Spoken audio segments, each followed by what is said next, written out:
This one took a good hit in the frame, and so this part is destroyed.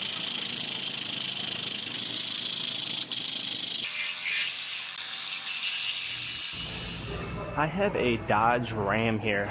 This one took a good hit in the frame right here. Knocked the frame over, buckled it right where this piece slides into this joint of the frame, and so this part is destroyed.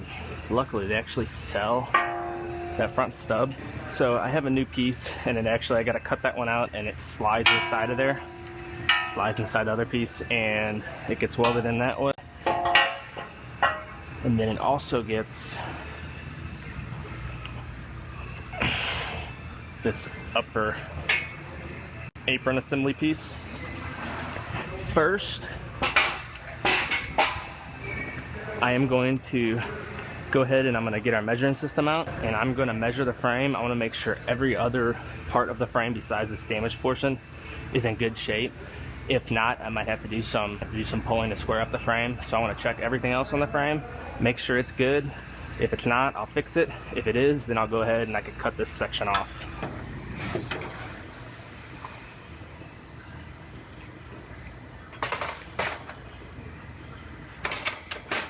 So first I have to match the measuring system to the vehicle. So I have to go to 5 points in the center section of the vehicle that are undamaged, and that will match the measuring system to the truck. Then I could go up to the front and make my measurements up front. There's all different attachments, and it tells you which ones to use depending on which point you're going to. It's usually a bolt or a hole. So my first point's going to be right up here. You probably can't see it. Then my second point, I put a cone in here, and I go to the front part of this slotted hole right here. So now the measuring system is matched to the vehicle and knows where it's sitting. So I can come up here to the front and make my measurements.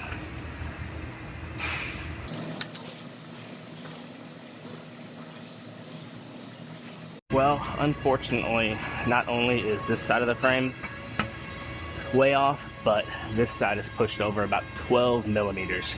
I thought that might have been the case. I was hoping it wasn't, but it's not buckled or anything. So I should be able to pull it back over and get it squared up where it's supposed to be.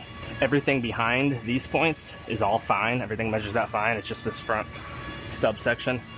So the bad part is I'm gonna have to put this in truck clamps, which is a lot more complicated than clamping down a regular unibody vehicle. But in order to pull that over, there's no way I'll be able to do that without putting it in truck clamps. So I'll show you guys how I'm gonna clamp this one down. On the computer here, they have a diagram of all the different parts I gotta use in order to put these clamps together. So there's a mixture of different attachments, and for this vehicle, I'm gonna go ahead and put this clamp together. And this is how it clamps up to the rear. And then I'll show you guys how it clamps to the front of the frame.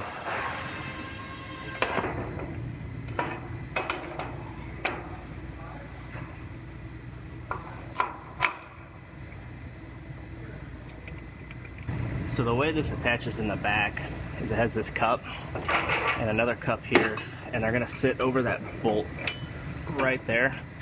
And when I tighten everything down, that'll lock down the back, and then the front attaches a little differently.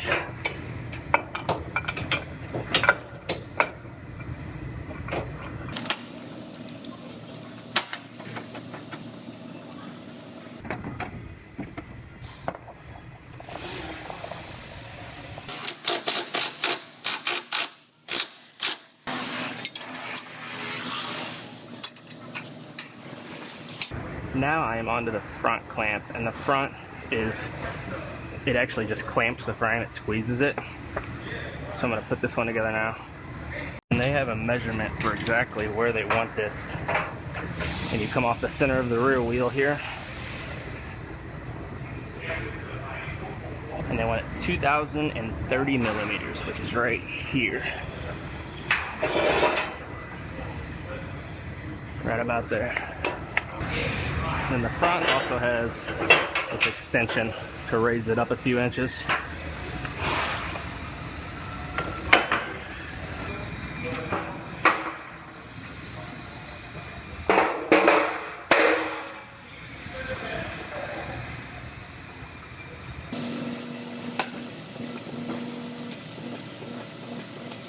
Now, whenever you go to tighten these clamps up, you have to really think about the order of which bolts you tighten up first, because if you don't tighten up in the right order, it will actually bind up if they're not tightened up in the proper order.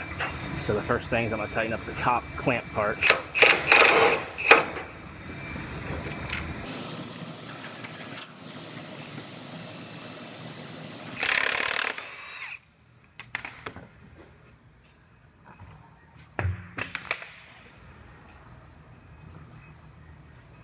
Well, this one is all locked down to the rack, so I'm going to go ahead and I'm going to make some rough pulls. Pull this over, and then I'll tweak this one over a little bit, and then I'll set up the measuring system again and make some measurements. I'll have to recenter it to the vehicle to make my measurements again.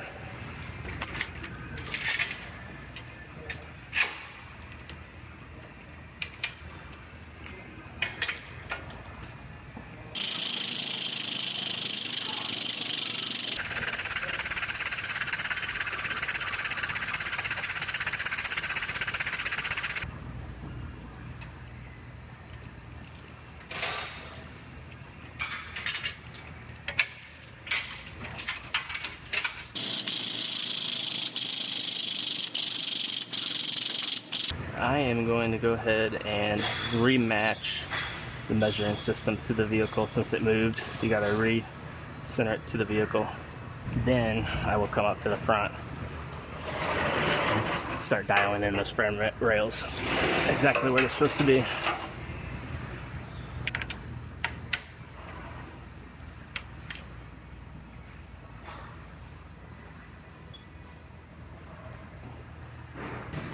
I got this one really close on that first pull. This side is actually just about perfect. It went right back into place.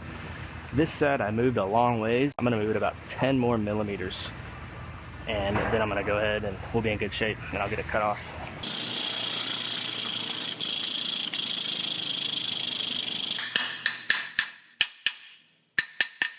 I got this one all squared up. My right side is perfect, exactly where it's supposed to be. This side's close. It's a few millimeters off, but it's close, and everything beyond this point, everything else is perfect. So I'm good to go ahead and get this section of the rail cut off. So I'm gonna dive into that now and get this section chopped off. So this top part, I'm replacing as well, but I'm gonna focus on the frame rail first and get it done. But I'm just gonna chop this off just to get this section kind of completely out of my way. Then I'll get back to this later, but I'm gonna focus on the frame rail, get it cut out. I'm gonna have to cut it, and then I'll trim out from inside of there the rest of the way.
So I have this frame section all fit up.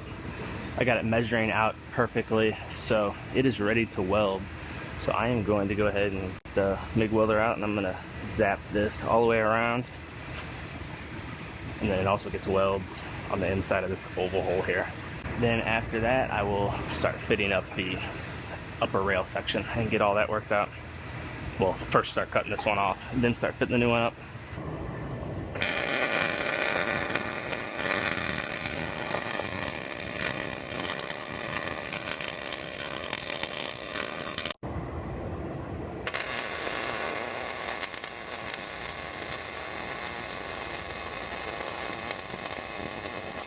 So this is cavity wax.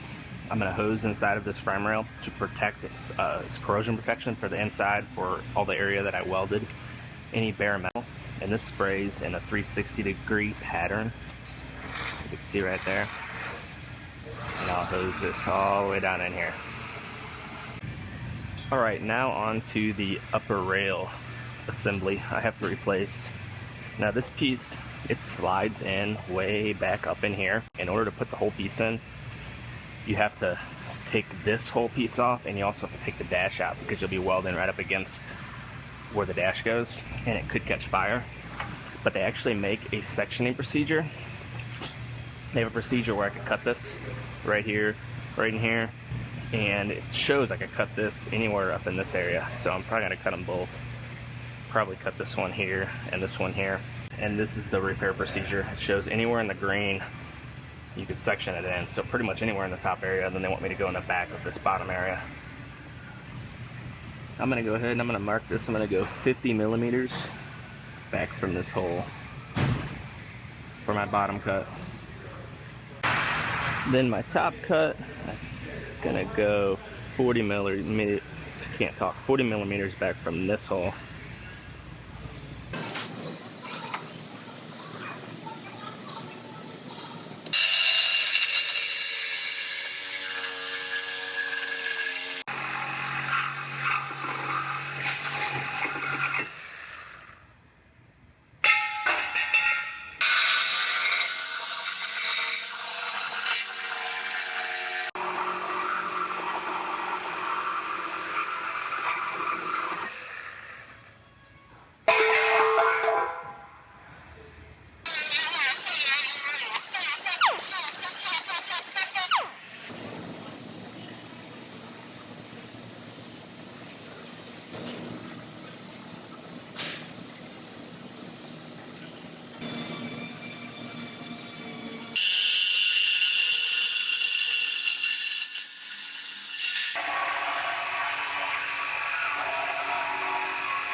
So they want me to take the old piece and cut a 2-inch backer, which is what I did right here. And I'm gonna have to cut each side and make it a little smaller because it has to go inside of this old piece. And then same thing with the top rail. And then when I slide it inside of there, then the new one will slide over it and it'll be used as a backer whenever I weld those seams up all the way around. So I'm gonna split these.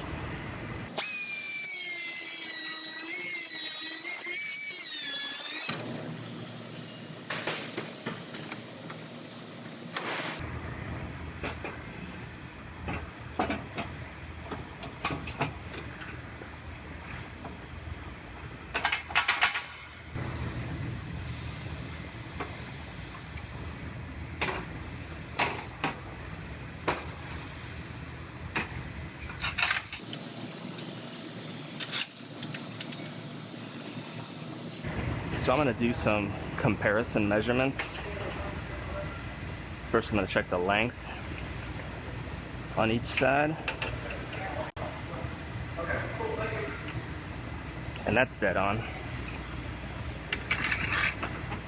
Now I'm going to check and see if it's square.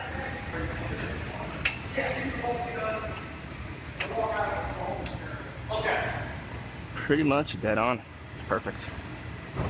So I am going to go ahead and weld both these seams, get this piece all welded in, and then I will get this thing down off the frame rack.